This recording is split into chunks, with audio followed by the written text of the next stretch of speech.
We're back. We accept the challenge of providing dangerous, thought-provoking, and sometimes controversial insights into life's most common topics. I don't know why I packed the hollow points. Did you just say hollow points? Yeah. Probably should have brought a super soaker. As we get our mind right one more time, we were posed with a question. So I don't know if you want to go in or let me go in. We can start with you. But the question was, what's the difference between a gold digger and just having high standards? Are they the same thing or are they different?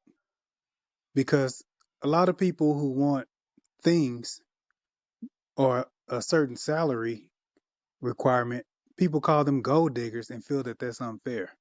So is it just a high standard or are they gold diggers? I think it's an easy answer to that. And I know we did a whole pod last season. I think it was third to last episode on standards. And it was a response podcast as well to one of our fans. And what we talked about was standards are established based on what you can sustain or maintain and what you feel like you deserve or um, are required for you to be involved. The issue with the gold digger situation is there's so much finance tied to being a gold digger. And when you talk about standards, so let me give you a great one. And I know you big. Yeah. First, can we unpack what a standard is? Yeah, So it's you're standard. saying, Yeah, okay, absolutely. go Go ahead. ahead, go What ahead. is a standard? Or you So want a me to go? standard. Now I can tell you some standards that I've heard, and you can laugh at them, and then you can tell me some ones that you heard. Okay. Um, Opening up my car door, putting the jacket down over a puddle, um, not calling me after this time or before this time. It's none of these are ridiculous, but just you got to put it in context. Not obviously not calling me out of my name. I think that's a standard. Having a job, right? Because the thing about employment is, unless you own your own stuff, it's fluid. So I might have a job and then lose a job. That means we got to go on break until I get a job again. I just Right. so those are the type of things that women list as standards for themselves. He got to be this tall. We talked about looks on the first episode this season. He got to be this tall. He got to be this weight. He can't have no kids, or he can't have more than one kid, or all of that type of stuff are standards that people identify or set for themselves when it relates to connecting with somebody else. Is there any that I missed that you thinking of? I mean, you got a lot of them. The walk on the outside of the curb because a man's body can withstand a car is one of them. Right. But when I think of standards, I think of a set of morals. Okay. So it could be the chivalry stuff he was talking about, but your own personal morals, the morals taught to you, programmed to you by church, or the ones that's actually in the Bible. A set of standards to me is what you live by, and you want to make sure the guy has that. But once it goes to financial, I think it goes toward the other description. See, and so you're kind by calling it the other description instead of just gold digging. I think the problem with women that I've been around or exposed to is I don't know of or haven't been around yet the woman that needs a guy that has a $1 million annual salary.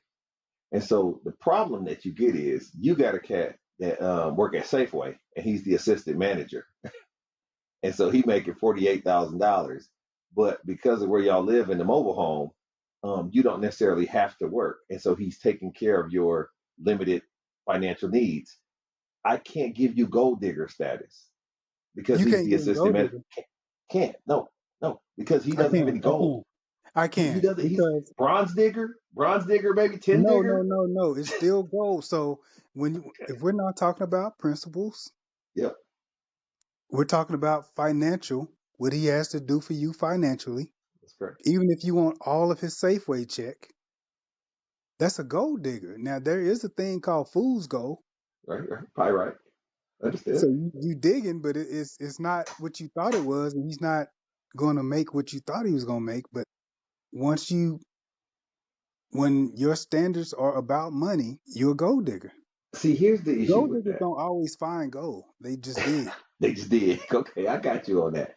The problem that you run into with that is, to me, a classic depiction of a gold digger is a woman who's established in her mind a standard for the perception of her life. So she wants people to see her in a certain light as far as things that she has, stuff and things, right? And then you are the person who should supply her stuff and things. So obviously the oldest trick in the book is the sugar daddy trick, right? But if you got a chick, the one thing, if you got a young chick with a sugar daddy, that chick could be perceived as a gold digger because she's strictly using him for what he can apply to her financially. Like a sugar daddy ain't got the energy to really keep up with these young tenderonis, right? And so that's, to me, somebody who's in the relationship or involved with you primarily because of what you can do for her or provide to her, paying rent and all the stuff in the Babyface song, right? As soon as you get home. The reality though is the reality though is we've gotten to a point in society where these hoes got to make a decision. You either could be an independent boss chick or well taken care of. And unfortunately, both of these things we don't have a financial regulator on. So you can't, to me, you can't be an independent boss chick making $28,000. Nor can you be a gold digger receiving from someone who makes less than $100,000. Like there's got to be Really? levels to this. But if you don't make anything, I think you could dig that. So my question is, can a woman and her sugar daddy be the same age? No, no, Why? no, no, Sugar is because the action, it's not the age. it's the daddy part, bro. The daddy part is where the age comes in. That's where you think this nigga is old enough to be her daddy. Shame on him and her.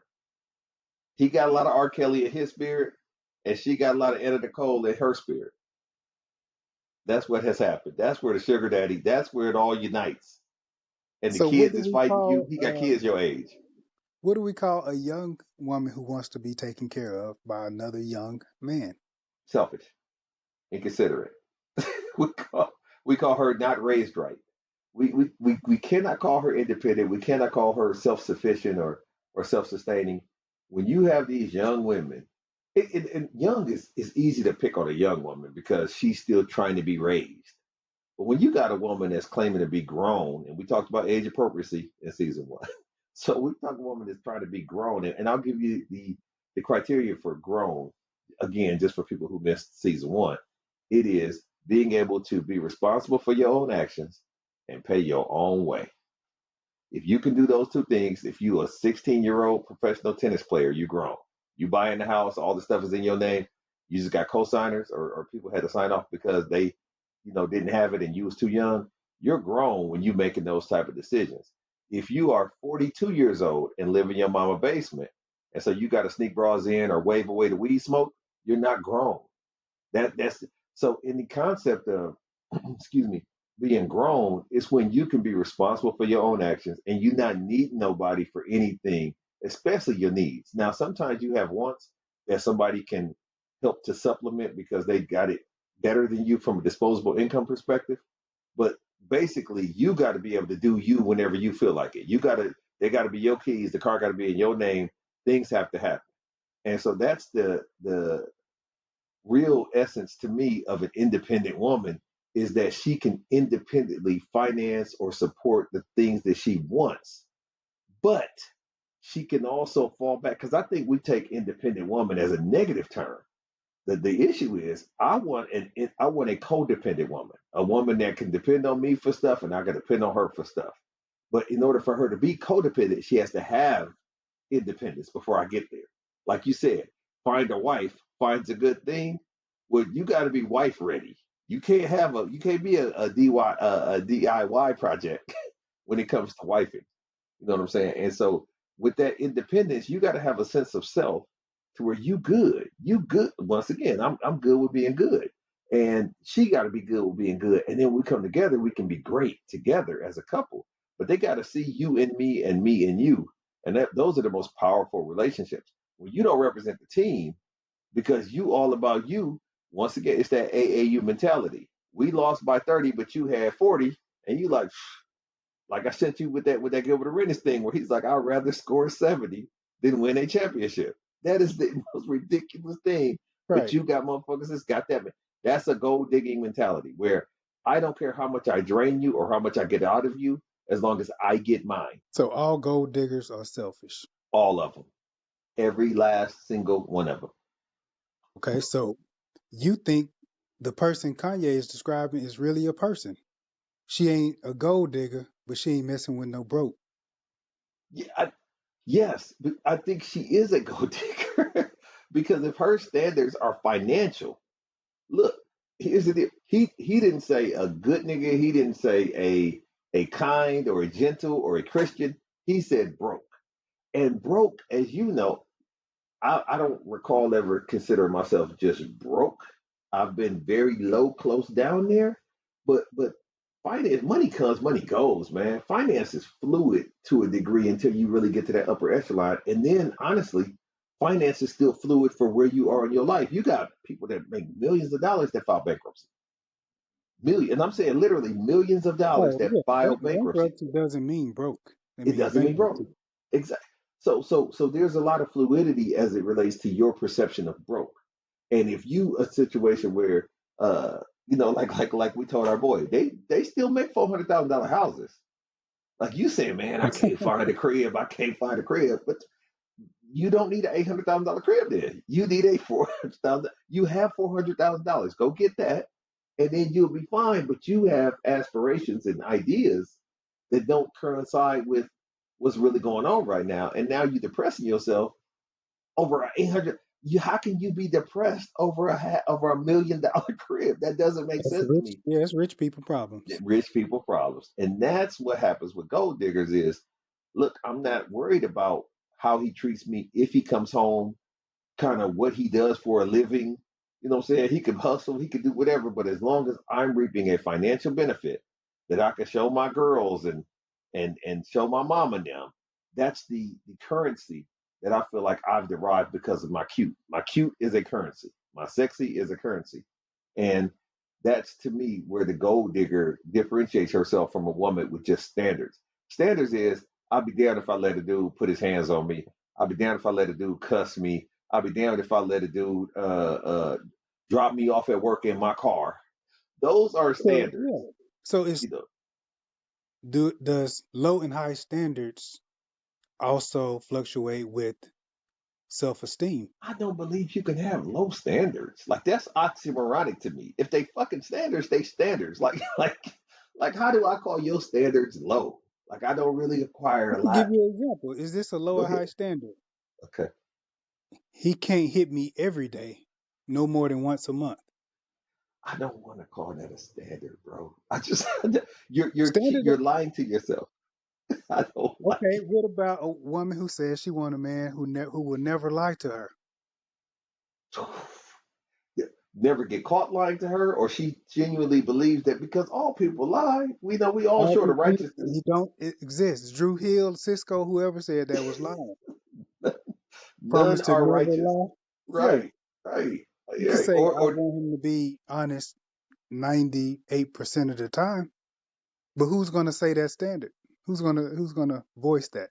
the issue is when you get dogmatic in your principles like that, like you said, nothing's all inclusive, right? So when you get to a point where you create these standards that's hard to keep up with, then you're creating a situation, or I'm realizing you don't like good communication. You you don't like good communication or steady communication because you basically putting a rule on there where if we communicating all the time, I'm going to say something that's not factually correct at some point. I'm going to say something that you don't think is on the up and up. You know what I'm saying? Whether that's a comment to something that you're wearing, or do you feel like Chinese again, or whatever the case may be. Sometimes when you just don't care, when you're indifferent, women take that as a lie. Like it doesn't matter to me. You want to go see this or you want to go see that? It don't matter. It's like okay, well I'm gonna pick this. All right, fine. And then when they ask you, did you have a good time? And you say no, they like, why'd you lie and say you wanted to see that? You can't win for losing sometimes, man. It's just one of those deals. What But what about Jagged Edge? He said he would never make a promise that they can't keep. no, No, that was Drew Hill. That was Drew Hill too. Yeah, That Drew was Hill Drew did Hill? all the. Yeah, Drew Hill did Oh, that all was the. Drew Hill. Okay, okay, Yeah, okay, yeah. they did all the songs about hoes lying to them or them not lying to hoes. But the problem with that, when you say stuff, once again, like you said, if it's on TV, it's for TV. Too many times we want life to imitate art, and art should imitate life. But when you take the reality shows and the songs and all this, and you try to put that into your life verbatim, you're wrong.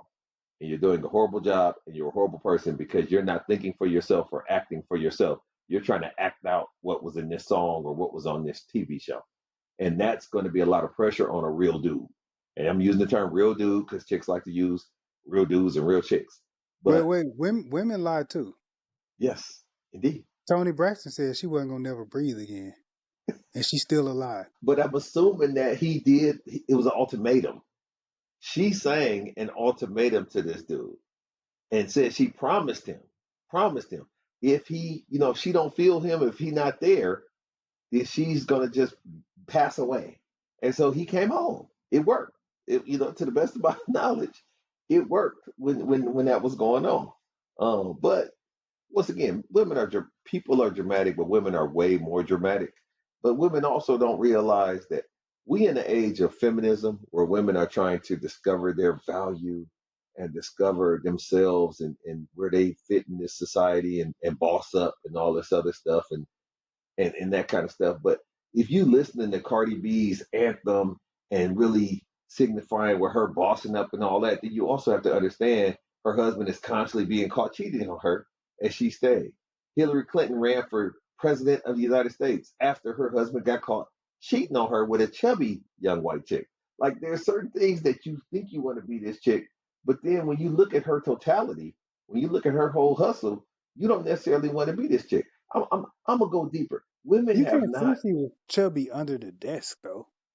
I think when she came in and barely fit under that desk, there was a lot of chubby going on. Like that was his thing. He liked chubby chicks in skirt and dresses. She had on like a literal like 1950s type dress. Like who's wearing dresses like that? But I digress. The fact is this, and we talked about this, and me and you have gotten into a couple of conversations where women need men classically because they couldn't do things to the point where I looked this up because of you. Women couldn't legally own a home in their own name in the United States of America until 1970. 1970. Yeah, Man, that's really longer than that's really closer than people thought. But also, yeah, I think yeah. That was just the other day, right? the And so, biggest in, the biggest indictment on women and their importance or the perception of their importance. Because keep in mind, this thing don't spin with human beings if women don't exist. We can't have women have to have children, so therefore you have to have women to have children in order to keep the species going, right? So there's a very prominent and important role that women play. But women haven't gotten the understanding that in some of these most significant things in history and in the Bible, women was always the bad guy, never really yeah, got the credit for anything great. In fact, let mhm. me, let me say this. If you go just from a Christian biblical perspective, the the starting point is Adam and Eve. And Eve came from the rib of Adam. And that's all good and everything like that. I absolutely can tell you 100% Adam's son's name. Can you tell me Adam's daughter's name? No, not at all. No, no, not at all. Not at all. They are so insignificant. Keep in mind, these are the if not the mothers of civilization like Eve, they are at least the daughters of civilization. Have never heard their names at all. Cain and Abel didn't have kids together, or did they have kids with Eve? Because at some point in time, this had to get going somewhere, somehow. Now you had Yeah, incest with the brothers and sisters, I'm assuming, but that's just an assumption. Why? Because I've never read in any version of any Bible Adam's daughters' names. So written by. you couldn't even get credit, but it's written by men, but you couldn't even get credit on it. The fact is there had to be women. There had to be even let's look at it like this.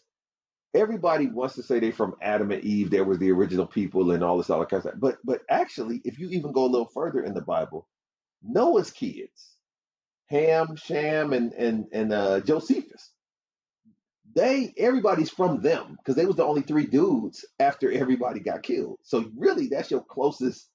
relative in history that everybody's aligned with. I don't know their wives' names, but guess what? I do know they had them, and I think the names might be in the Bible. I just am not a biblical scholar, but at least them women's names. But you talking about the first women? You got the two boys that was the twins, and one of them killed the other one, and then I think they had a brother named Seth. But the moral of the story is women don't get a lot of play in significant historical situations. Women are tasked or charged with creating wars and conflicts and driving men crazy and getting Samson caught up and getting David caught up and getting, like, if you just go through the Bible, it is woman bashing all throughout. There is no celebration of women in the Bible, even when it comes to Mary. Like, Mary's not really celebrated in the Bible. She's a supporting cast type character. But besides Mary in the Bible, I don't know another woman that was a heroine in the Holy Bible. And so if that ain't telling you, and that's the greatest book sold over 1 billion copies, greatest book ever sold. So that programming has let you know where men and men's society and this society puts women as it relates to importance. They're not just like black folks is being written out the history of the United States. Women have been written out the history of the world systemically since the beginning of time. Joan of Arc had to dress like a dude in order to get her name in the history books. Yeah. So how do we go from that to to the high standards? Because I think these standards is because I think these standards are based on bad math. Here's the situation. My brother-in-law told me this, and this was genius when he said it. I will never buy a woman a purse that I don't think she would buy for herself.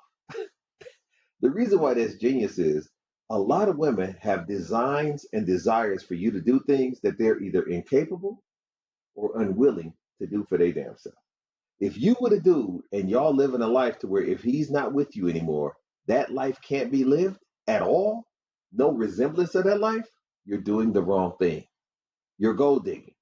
You're in a situation where no woman has ever gold digged her way to retirement from one mark unless it had a marriage or a child involved. Think about it like that. Think about it like this. You messing around with a dude and he got a lot of money and he taking you on trips and all that, that has a very, very small shelf life. You don't retire off that. At some point in time, you could be this bad chick and baddie or whatever they want to call it and all of that. But women are a depreciating asset. And so as you get older, once you get past 28, it starts to kick in where it's like, he could trade in for a younger model.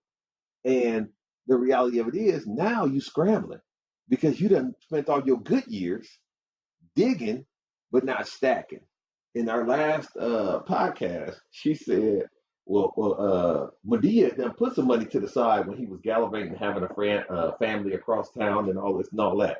But I didn't see none of the fruits of the putting money to the side from Medea's perspective No. because he never left. You know what I'm saying? So if you can't have low standards, how can you have high standards? I think that your standards are your standards. To say high, I think people like to say high standards because that makes them feel like their standards are above another woman.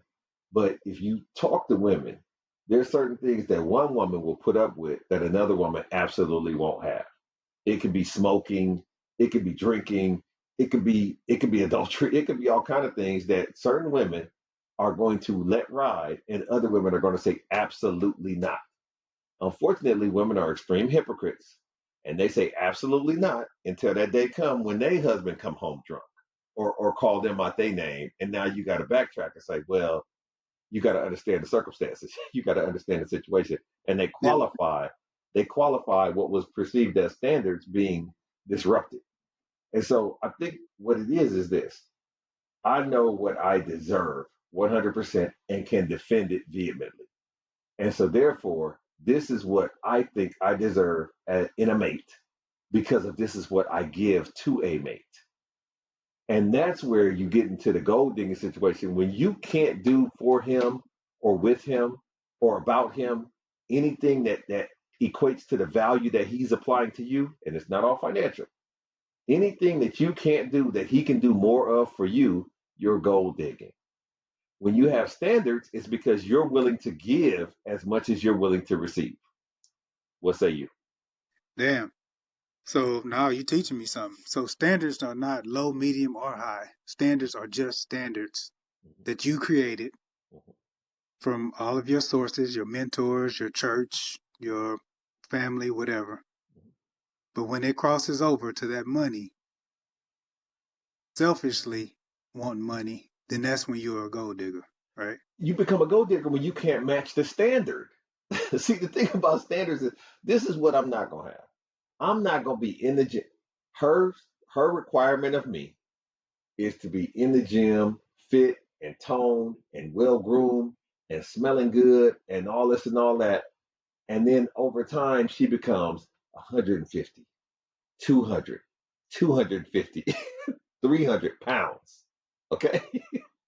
Yet she still keeps that same expectation to me to be who she said I needed to be when we got together. When we first got together, we was jogging and working out and hiking and all kind of kayaking and all kind of shit. Well, now you done dropped a couple calves and you blaming it on the kids, you blaming it on your knees, you blaming it on your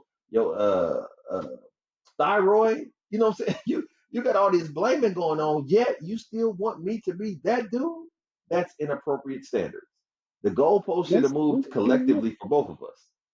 but I think gold digging is strictly financial. But I think you're saying when it comes to effort and you're doing more than she's willing to do, now we got a gold digger, a That's correct. GOAL digger. That is correct. Good business. That's good business, bars. But yeah, absolutely.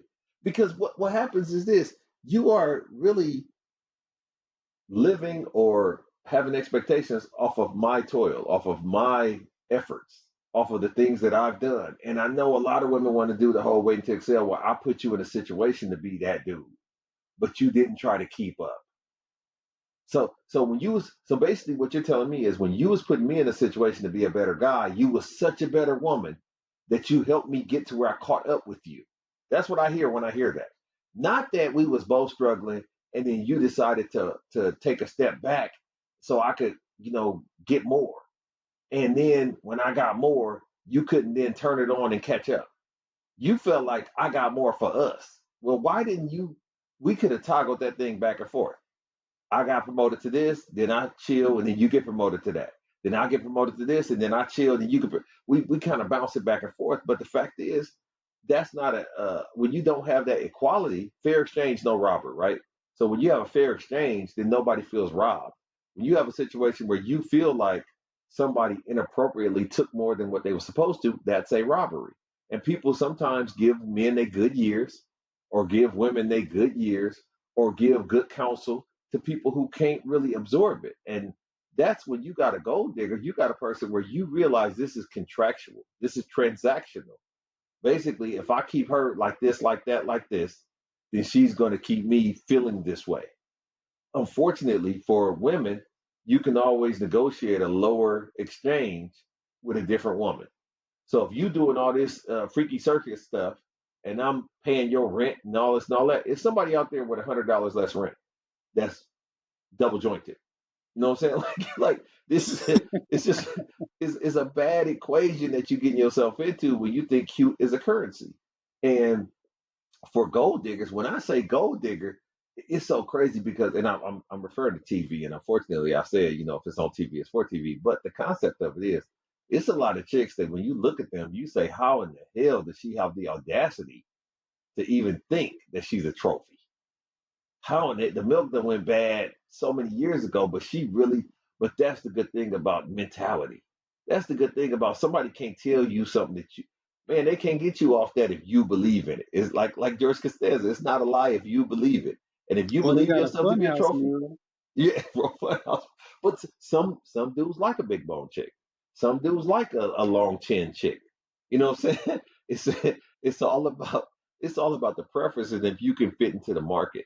I mean, everything is about the market that you're in. If you got a small waist, if you got some dudes like small breasts, the one thing about guys is that we're not a monolith. We're not all the same guy and liking the same thing. They say gentlemen prefer blondes. They're lying.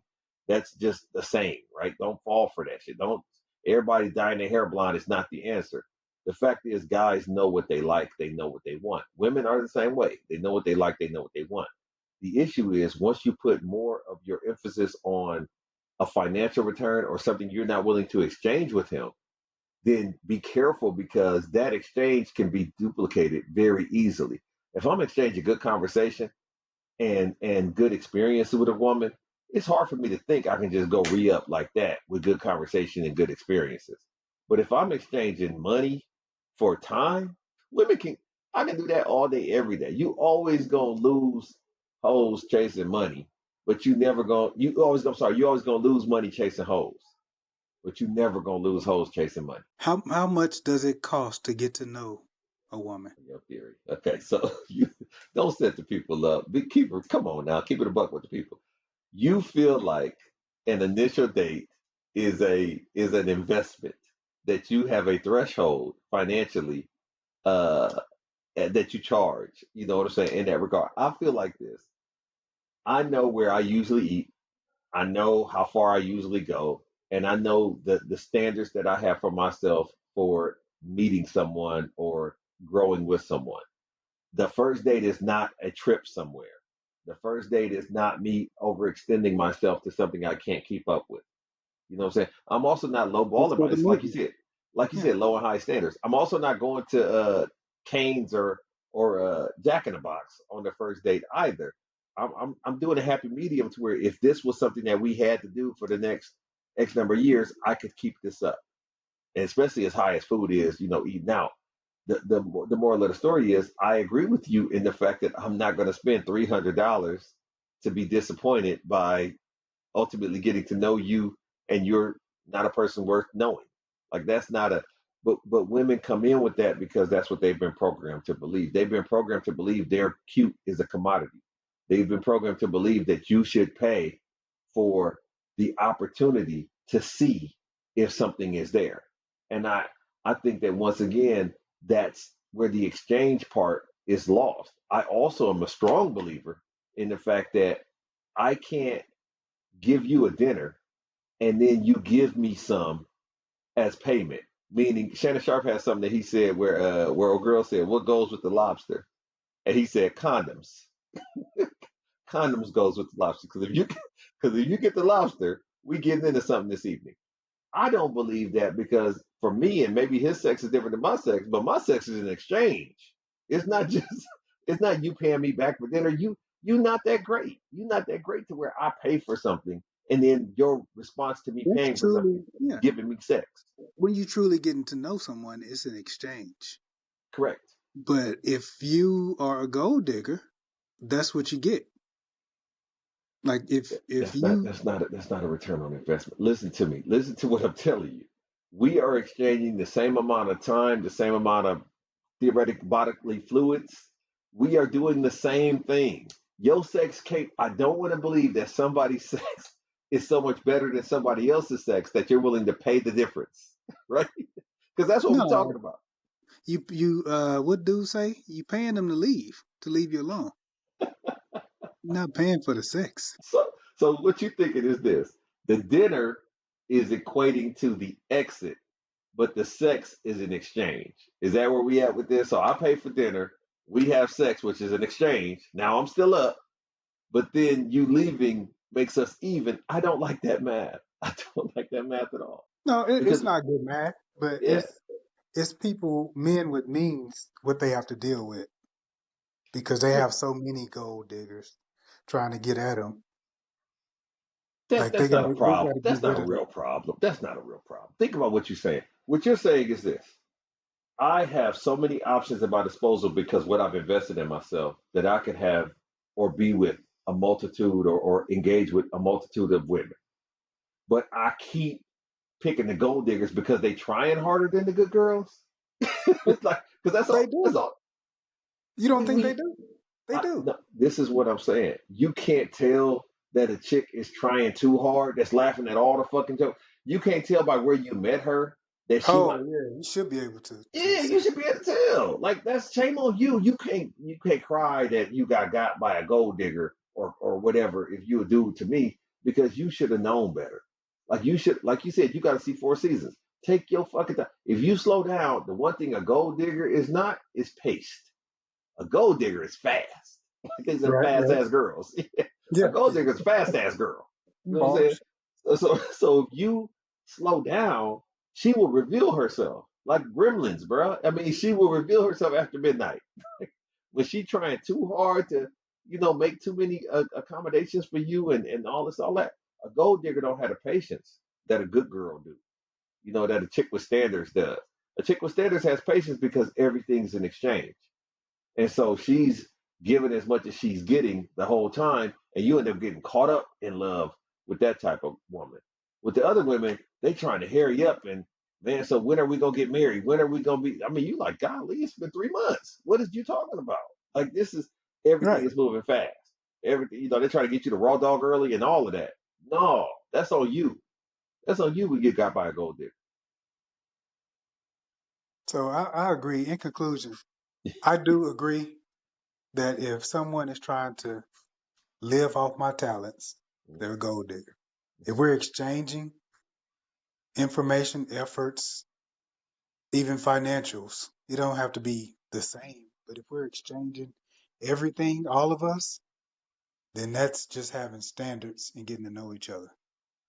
I agree, and I believe in there's a standard. Standard. It's not a high standard, low standard. It's what you depict as great for you because your relationship is not a community project. So what happens with these high standards is it's got to be such that you can explain it to your sisters and auntie and girlfriends and whatnot. But if you just like a guy and you can't, the best type of love is the one where you love him and you know basic things that you love about him, but you can't really explain it. It ain't, it's not for public consumption. It's not for you to be able to say, these are the reasons, these are the 6 reasons why I love him so much. Oh, Monica style, right? You just know you feel that love is a feeling. It's not a math equation. And so when you start feeling it and you start living it and then you start sharing it, when you get that flow back and forth, that's good love. That's what good love is. But when you saying if he can't do this and he can't do that, then I don't love him. Let's think about that, right?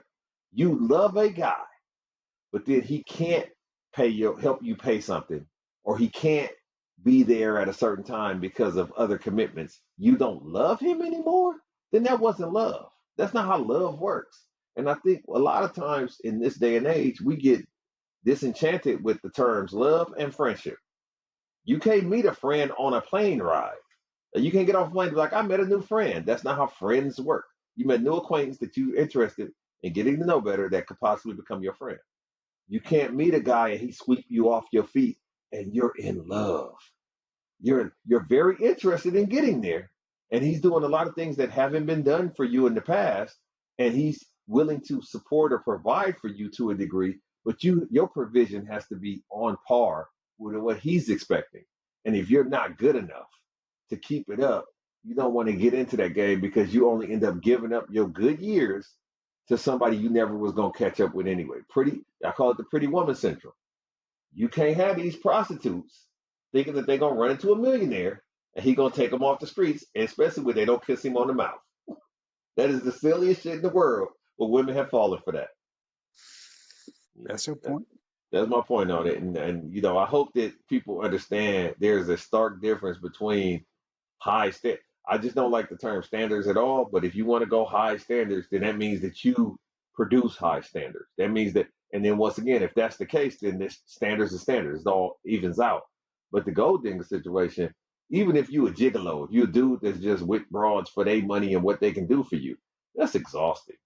And if you have a choice, always just be somebody with standards that's willing to give as much as they receive, and then you feel like evening out the situation, and you can pace yourself in relationships so much better there. But if you get to a point where you're taking more than you're giving, no matter what your intentions are, when you're a taker. You can feel that shit. Like you can feel when you're a taker. And for women who date dudes that's takers, you can feel when this dude is taking. You can feel when you always the one texting, you always the one calling, you always the one offering to pay for your self to come visit him in another city. Like that's come on, man. Like at some point in time, if y'all real adults about this shit, y'all come out with a bipartisan understanding of how this relationship is gonna work and what you're willing to give and what he's willing to give. And there's a lot of effort, there's a lot of finance where that's in the middle. Because the fact is, if he has such high standards, where he needs to stay at the Ritz-Carlton and drive the Bugatti and this and that, and you can't keep up, you didn't need to be with that dude anyway. You aren't ready for him. You don't deserve him. It's okay. Let it go. Let it go. Because if his standards is so much different than yours, y'all not equally yoked. And y'all gonna just strain yourselves while trying to make it work where it shouldn't. People should work with people that are like energy and like minded. I'm not saying if you're from the hood, you gotta have a hood nigga. What I'm saying is this: whatever your aspirations or desires or what you present yourself as, have a dude that presents himself as that. If you go to work every day, don't get a dude that's a Madden champion 3 years in a row, underground league. That doesn't make sense. That doesn't make sense. You know what I'm saying? That doesn't make sense. And that's just how you have to see it. You have to see yourself and understand uh that's where it is. I mean, if I'm not good enough for my old lady and she leave me for the lead anti-kidnap trunk tester at Tesla, I gotta let that burn. Like I gotta let her have it. He must have something going on. His escapability is better than mine, and that's what she needed in her life. So it's really about evaluating what can you bring. If you start any situation, any relationship, friendship or otherwise, with what can I give to this person and do for this person that can't be done by just the average other, then that's a good way to start it. But you got to keep that up. You can't. A lot of times women get sick and get tired and get old, and they using age and regular shit, what wear and tear. They using normal wear and tear as an excuse as to why they not who they used to be. But he can't do that, because if both of y'all was doing that, do you know how trashy that relationship is? Both of y'all motherfuckers broke down and sick and limping. That's just that's not how you saw yourself when you was young. And That's so probably hell if the check ain't what it used to be. exactly, exactly. I mean, both of y'all on FMLA. And now he done got his PlayStation ratings up, and so he really into that. And then y'all eating out. It's just I've seen a lot of relationships where two people that I thought was cool and upcoming ended up being on the same downslope. And then I've seen more relationships where two people that was cool and upcoming, and she stepped off the gas, and that dude kept going, and then he started feeling resented and taken advantage of and taken for granted, and then it just spiraled in that regard to where he ended up feeling like I got to go get this other 20% or 40% from some young chick that's willing to give 20%, 40% and be a gold digger. So now you got a regular chick and a gold digger, and it's like what? But I mean, dudes is gonna try to find a way. Nature abhors a vacuum. So my point is, have just a standard that's your standard that you don't have to share with anyone. And then if you feel like you have expectations greater than what you're willing to give, you have to go ahead and put on that badge that you're a gold digger. That's a hot one. This concludes another episode of the Hollow Points Podcast, where we act as your therapeutic outlet on topics many think about but are afraid to speak on. Oh, you're welcome.